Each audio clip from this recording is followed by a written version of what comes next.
इंस्टाग्रामवर ओळख झाली. ओळखीचं रूपांतर मैत्रीत झालं आणि मैत्रीचं प्रेमात. एकमेकांसोबत चॅटिंग करता करता लव्ह स्टोरीची सेटिंग कधी झाली हे कळलंच नाही. तिचं त्याच्यावर खूप प्रेम जडलं होतं. ती इतकी प्रेमात होती की तिनं आपलं सर्वस्व सोडून पंजाबहून थेट रत्नागिरी गाठली. पण त्यानं तिच्यासोबत जे काही केलं ते ऐकून तुमच्याही पायाखालची जमीन सरकेल. या लव्ह स्टोरीत नेमकं काय घडलं, प्रियकरानं तिच्यासोबत नेमकं काय केलं, या सर्व प्रश्नांची उत्तरं जाणून घेण्यासाठी हा व्हिडिओ शेवटपर्यंत पहा. हमारी 1 साल से बात चल रही थी। मीन्स हम दोनों के बीच बहुत अंडरस्टैंडिंग थी। उसने मुझे 2 महीनों से कह रहा था कि शादी कर लेते, शादी कर लेते। मैं मान नहीं रही थी। फिर उसने मुझे बहुत फ़ोर्स किया। फिर मैंने कहा हाँ, हम कर लेते शादी।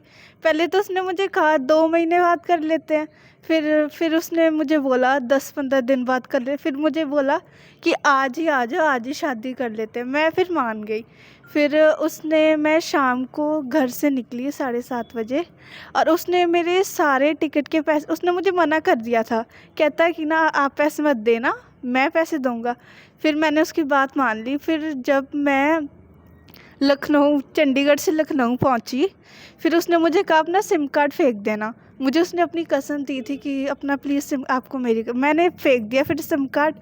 फिर उसके बाद क्या हुआ, मैं किसी दूसरे के फ़ोन से नेट वगैरह लेके मैं उससे बात करती थी। फिर वो मुझे कह रहा था आप जल्दी जल्दी आ जाओ, मुझसे वेट नहीं हो रहा। जब मैं उधर पहुंची, रत्नागिरी पहुंची, तब कोई लड़की बोल रही थी, उसके उसी के ही नंबर से कोई लड़की बोल रही थी। और वो लड़की कहती कि ना ये तो किसी, उसने अपना नाम मुझे पूरा हर्ष यादव कुमार बताया था, पर ये सच नहीं था, वो एक फ्रॉड था। उसने मुझे फेक आईडी बना के मुझे मैसेजेस किए थे। उस नंबर में से एक लड़की और कहती ये तो किसी रोज़ान का नंबर है। उस टाइम मैं इतनी शॉक्ड हो गई थी, मैं इतना रोई, मैं क्या, उस लड़की की वजह से मैं इतनी दूर आई, अपनी फैमिली को छोड़ा, अपनी फैमिली से इतना झगड़ा किया, उसकी वजह से मैं मीन्स इतना अभी सफ़र कर रही हूँ ना, क्या बताऊँ। अब वो लड़का कहता कि ना मैं तो तुम्हारे साथ रहा ही नहीं रिलेशनशिप में, किसने कहा, सामने से झूठ बोल रहा है। और उसको जब मैंने प्रूफ दिखाया तब जाके उसने सच बोला। पर उसका नाम आप, उसने क्या बताया आपको? उसका असली नाम रोजान है। रुजान.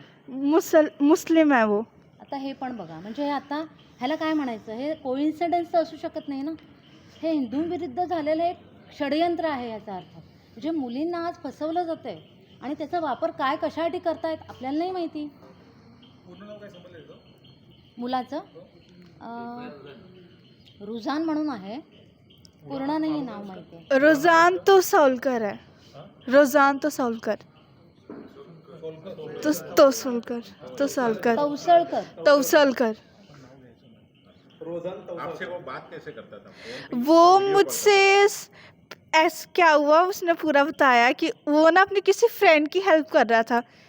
कहता कि ना मेरे फ्रेंड ने ही बोला था आपको मैसेजेस, उस कॉलिंग में उसका फ्रेंड बोलता था और मैसेजेस में वो मुझे मैसेजेस करता था, और मुझे पता ही था ऐसा सब कुछ हो रहा था। कॉलिंग कैसे करता था, वीडियो कॉल करता था या वीडियो कॉल मैंने उसे इतनी बार फोर्स किया ना, मैं क्या 1 साल हो गया हमारे प्यार को, तो एक बार वीडियो कॉल कह रहे नहीं करनी मैंने वीडियो कॉल, जब मिलेंगे ना तभी हम मीन्स एक दूसरे को आपस में देख लेंगे। आपको फोटो भेजा था उससे? हाँ, उसने अपनी फेक फ़ोटोज़ भेजी थी मुझे। आईडी का नाम क्या था? आईडी का नाम pvt.0122 था। और इन- आईडी पर नाम कौन से नाम से आपसे बात कर रहा था? आईडी का नाम ही यही था pvt.0122। उस हाँ, नाम उसने मुझे अपना पूरा हर्ष यादव कुमार बताया था, और ये बताया था कि मेरे पापा पॉलिटिक्स में और मेरी मम्मा भी पॉलिटिक्स में है, और मैं दिन में कॉलेज जाता हूँ, मेरा 2nd ईयर बिजनेस मैनेजमेंट में कॉलेज है, और दिन में मैं कॉलेज जाता हूँ, फिर बाद में मैं अपने पापा की फैक्ट्री चलाता हूँ डीजल की। पर एक बात मैं पूछ सकती हूँ क्या, आपको एक बार भी ऐसा लगा नहीं कि वो वीडियो कॉल क्यों नहीं कर रहा है, या उसका चेहरा आपको नहीं लगा कि मैं जानूँ, क्योंकि आप 18 साल की हो, आप भी हाँ पढ़ी जी, लिखी हो. हाँ जी, पढ़ी लिखी हूँ, पर उसके प्यार में इतनी पागल हो गई थी कि बस क्या बताऊँ, इतनी बड़ी गलती होगी मुझसे अपनी ज़िंदगी में।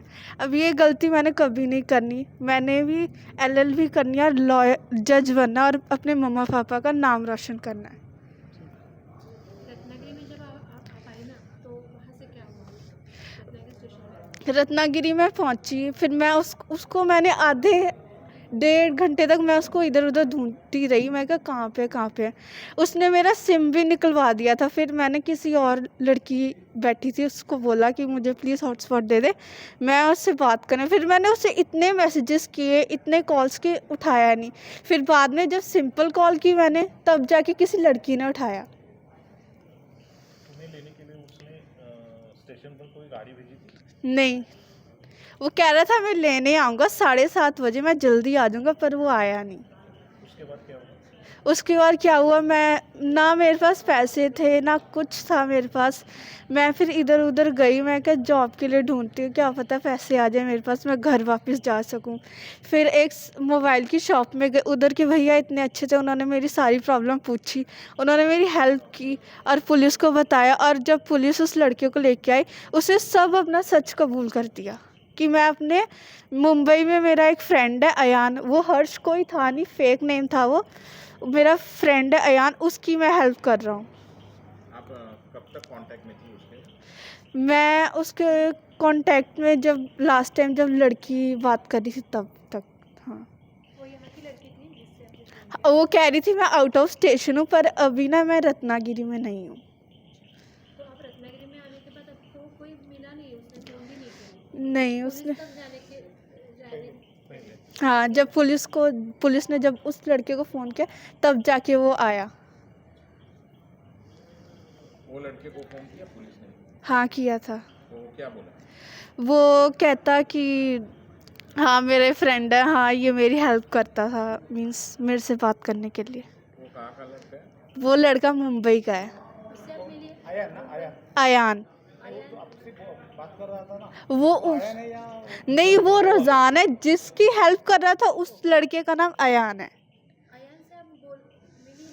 नहीं, मिली नहीं मैं। अभी बात करते थे ना?